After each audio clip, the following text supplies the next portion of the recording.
कथा।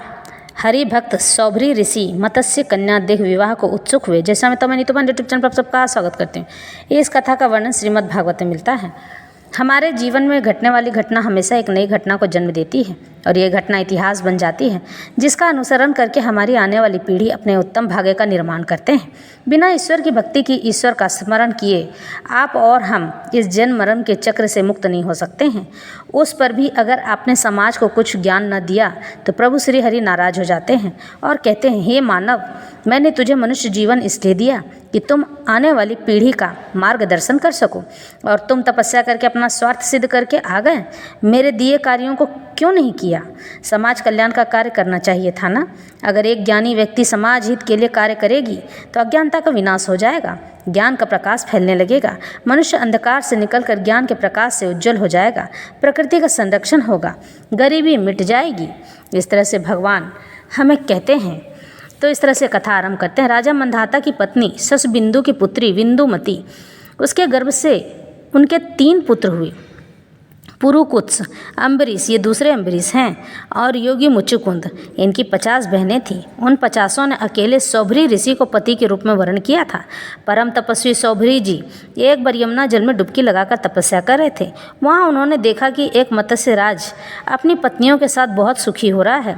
उसके एक सुख को देखकर ब्राह्मण सौभरी के मन में विवाह करने की इच्छा जाग उठी और उन्होंने राजा मंधाता के पास आकर उनकी 50 कन्याओं में से एक कन्या मांगी। राजा ने कहा, ब्राह्मण, कन्या स्वयंवर में आपको चुन ले तो आप उसे ले लीजिएगा। तो इस तरह से सौभरी ऋषि राजा मंधाता का अभिप्राय समझ गए।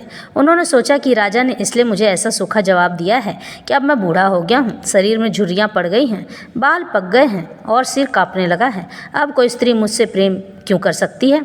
अच्छी बात है, मैं अपने को ऐसा सुंदर बनाऊंगा कि राजकन्याएं तो क्या, देवांगनाएं भी मेरे लिए लालायित हो जाएंगी। ऐसा सोचकर समर्थ सौभरी जी ने वैसा ही किया। फिर क्या था, अंतःपुर के रक्षक ने सौभरी मुनि को कन्याओं के सजे सजाए महल में पहुंचा दिया। फिर तो उन 50 राजकन्याओं ने एक सौभरी को ही अपना पति चुन लिया। उन कन्याओं का मन सौभरी जी में इस प्रकार आसक्त हो गया कि वे उनके लिए आपस के प्रेम भाव को तिलांजलि देकर परस्पर कलह करने लगी, एक दूसरे से झगड़ा करने लगी और एक दूसरे से कहने लगी कि ये तुम्हारे योग्य नहीं, मेरे योग्य है। ऋग्वेदी सौभरी ने उन सभी का पानी ग्रहण कर लिया। वे अपनी अपार तपस्या के प्रभाव से बहुमूल्य सामग्रियों से सुसज्जित अनेकों उपवनों और निर्मल जल से परिपूर्ण सरोवरों में से युक्त और सौगंधिक पुष्पों के बगीचों से घिरे महलों में बहुमूल्य शैया, आसन, वस्त्र, आभूषण, स्नान, अनुलेपन, सुस्वादु भोजन और पुष्पमालाओं के द्वारा अपनी पत्नियों के साथ विहार करने लगे। सुंदर सुंदर वस्त्राभूषण धारण किए स्त्री पुरुष सर्वदा उनकी सेवा में लगे रहते थे। कहीं पक्षी चहकते रहते तो कहीं भौरे गुंजार करते रहते और कहीं कहीं बंदीजन उनकी वीरदावली का बखान करते रहते। सप्तद्वीपवती पृथ्वी के स्वामी मंधाता सौभरी जी की इस गृहस्थी का सुख देखकर आश्चर्यचकित हो गए। उनका यह गर्व कि मैं सार्वभौम संपत्ति का स्वामी हूँ जाता रहा। इस प्रकार सौभरी जी गृहस्थी के सुख में रम गए और अपनी निरोग इंद्रियों से अनेकों विषयों का सेवन करते रहे। फिर भी जैसे घी की बूंदों से आग तृप्त नहीं होती है, वैसे ही उन्हें संतोष नहीं हुआ।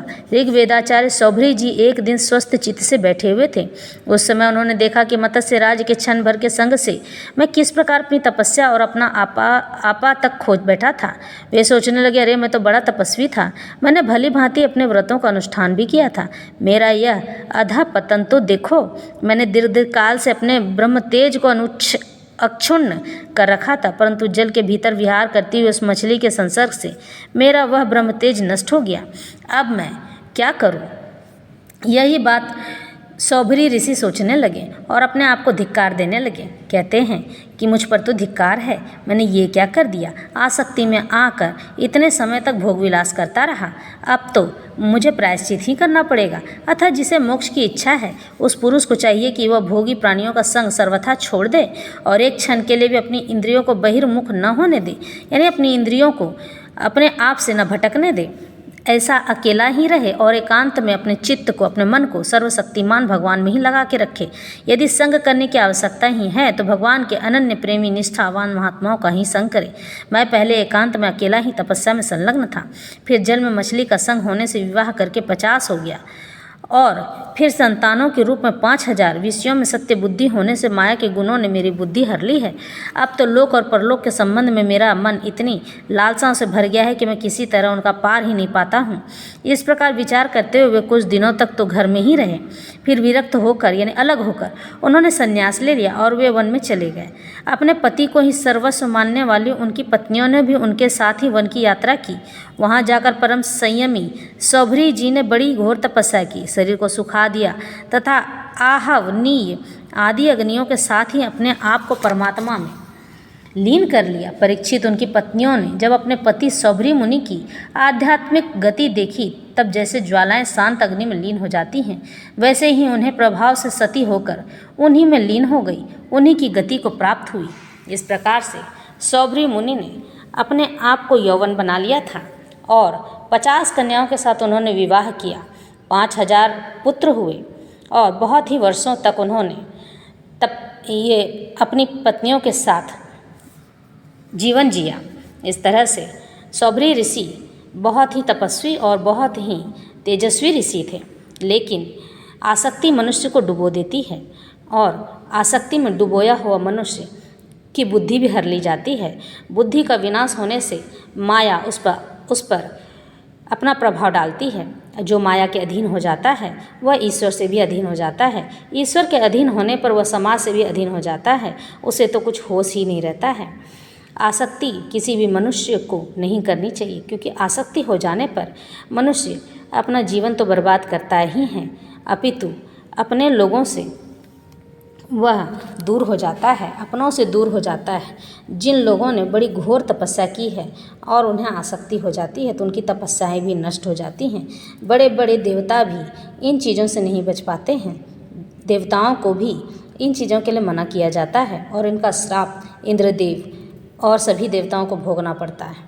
कभी भी मनुष्य को चाहिए कि स्त्री को हमेशा सम्मान का दर्जा देकर देखें। क्यों? क्योंकि स्त्री पूजनीय है और स्त्री कभी भी दूषित नहीं होती है, यानी कि स्त्री को आप अपवित्र नहीं मान सकते हैं, क्योंकि उसमें अगर उसका कुछ भी सबसे ज़्यादा पवित्र है तो वो है स्त्री का गर्भ। और जो जन्म देना जानती है, जो जीवन को पोषण देना जानती है, वह अपवित्र कैसे हो सकती है? वह तो हमेशा ही सर्वथा ही पवित्र रहती है। इसलिए स्त्री को कभी आसक्ति और भोग विलास की नज़र से नहीं, अपितु सम्मान की नज़र से देखना चाहिए। कहते हैं जो स्त्री का सम्मान करता है वह यश कीर्ति ही नहीं बल्कि ब्रह्मांड में पूजनीय माना जाता है। देवता भी उसकी पूजा और आराधना करते हैं, क्योंकि हर एक स्त्री में माँ आदि शक्ति जगत जननी की ऊर्जा बहती है।